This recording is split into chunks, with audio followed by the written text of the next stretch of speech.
The air was unnaturally cold. The phone kept losing signal, and I swore I heard whispers when no one was there. A home is meant to be a place of safety. A place where you can lock the doors, turn off the lights, and let the world outside disappear. But what if I told you, the world doesn't always stay outside? What if I told you, sometimes the danger was already inside? These are 5 true home invasion stories. Stories that will make you question just how alone you really are. Man in the vents. Soft wind, distant rattling, slow breeze. It started with a smell. Not rotten, not sewage, something worse. The air felt thick, heavy. The worst part was at night. That's when I heard it. Faint rhythmic tapping. I ignored it, until one night, as I lay in bed, I heard something shift inside the vent above me. Soft breathing, fingernails scraping metal. I froze. Then I heard it. A breath. Long, deep. Right above me. I turned my head, my pulse hammering. The vent cover was slightly ajar. And behind the slats, fingers. Long, bony fingers curled around the edge. And then a single eye appeared in the gap. A whisper followed. Soft, delicate, like someone leaning in close to my ear. Unknown voice. I've been waiting for you to wake up. I didn't scream. I couldn't. My throat locked up as I threw myself off the bed and ran. The police found a makeshift nest inside the vents, old blankets, food wrappers, and dozens of Polaroids. Every single one was of me, taken while I slept, and one was from last night. The closet visitor. Rain tapping against windows, soft floor creaks. It was 2 a.m. when I woke up to find my closet door open. Just a crack. I live alone. I always close my closet before bed. The room was silent. Too silent. I reached for my phone, turned on the flashlight, and aimed it at the darkness inside. The beam of light landed on something crouched in the corner. Heartbeat intensifies, static crack. A man, knees pressed to his chest, grinning, then ever so slightly, twitched. I bolted for the door. The police arrived minutes later, but the closet was empty. They found a hole in the drywall.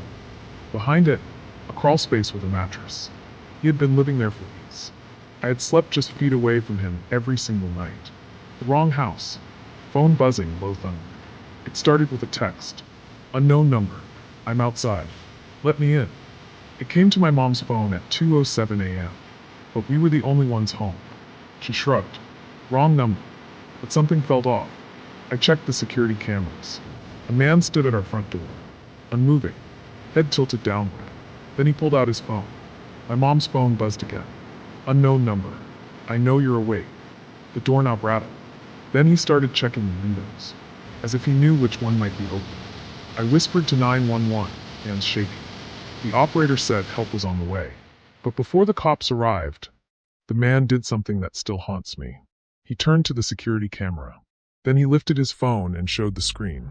It was a photo of me, taken from inside the house. The basement window. Distant thunder, soft scratching sounds. There's only one way into my basement. A tiny window barely big enough for a child to squeeze through. Or so I thought. That night, the power went out. I grabbed a flashlight and went downstairs to check the fuse box. As I passed the basement window, lightning illuminated something outside. A face. Dramatic sting, heavy breathing. A man was pressed against the glass, grinning. Then, another flash of lightning. He was gone, but the window was open. I locked the doors and called the cops. They searched the basement. Nothing. But then one officer stopped, pointed to the inside of the basement window, and there, written in the dust, were 4 words. I found another way. The mirror message. Shower running, soft humming, mirror fogging up. The first sign was small. The remote wasn't where I left it. The fridge was slightly open. Then one night, stepping out of the shower, I saw my mirror. It was fogged up, except for a single clear streak, like someone had dragged a finger down it. And then, as I watched, words began forming in the steam, letter by letter. Slow, deliberate scratching sound. I watch you sleep. My hands trembled. My stomach twisted. Then I noticed my bedroom door. It was open. I grabbed my phone and checked the security footage. At 3:14 a.m., my bedroom door slowly creaked open. A man stepped out. He had been hiding inside my walls. And he had been there for months. We like to believe ghosts are just echoes of the past, lost souls that mean no harm. But what if I told you, some spirits don't just watch. Some spirits wait. The first sign. It started small. Little things.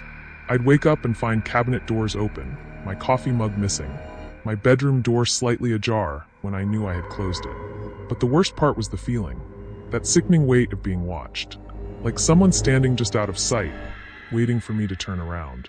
Then, one night, something happened that I couldn't ignore. I was watching TV when the screen glitched. Just static, and within the static a shape. A dark figure standing in the corner of my living room. I whipped around. Nothing. I told myself it was a trick of the light. Until I heard it. A whisper. Right behind me. That night, I locked my bedroom door. A thin layer of security, but it made me feel safer. At 3:17 a.m., I woke up cold. My breath was visible in the air. The room felt wrong. Too still. Then I heard it, a long, slow creak. My closet door opening. I couldn't move. Couldn't breathe. I reached for my phone and turned on the flashlight. And there, inside my closet, was a man. Not a ghost.